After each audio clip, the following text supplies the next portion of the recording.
everyone, and I have a special treat for us today. This is called the Women of Faith devotional book, and it's got all the women of faith, as the authors. Don't worry, guys, this is probably going to be good for everybody.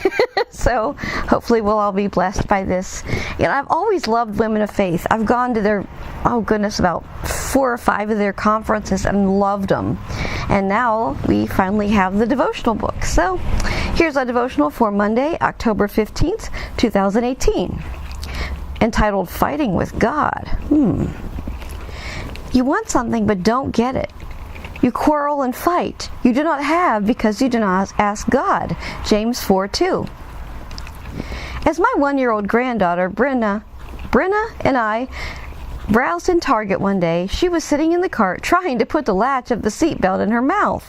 I calmly took it away from her and said, No, don't put that in your mouth. She looked up at me with determination in her eye and started to put it in her mouth again. This time I got a little more forceful. I took it out of her hand and repeated myself.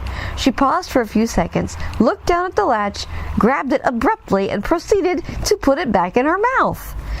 I got in her face, raised my voice, tapped her little hand, and made her put it down. She stared me down fiercely, then charged at my face to scratch it like a wildcat. Much to her surprise, I spanked her hand. I was bigger, badder, stronger, older, and wiser than she was. I had to stop her from that kind of behavior before it became a habit. We try to fight with God. When will we realize that He is greater, more powerful, sovereign, all-wise, and infinitely loving?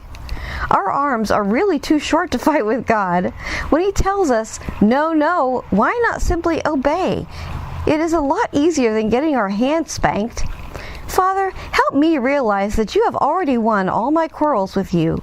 Give me the wisdom to ask for Your guidance and adhere to Your word. Thank You for Your perfect discipline and everlasting love. Amen. Thelma Wells. Wow, isn't that so true?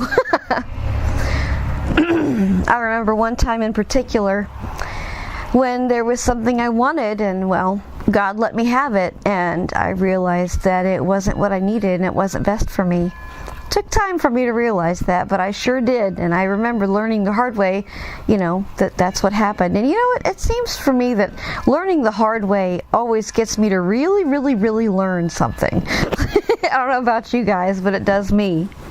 So, may the Lord bless you all and be with you till tomorrow.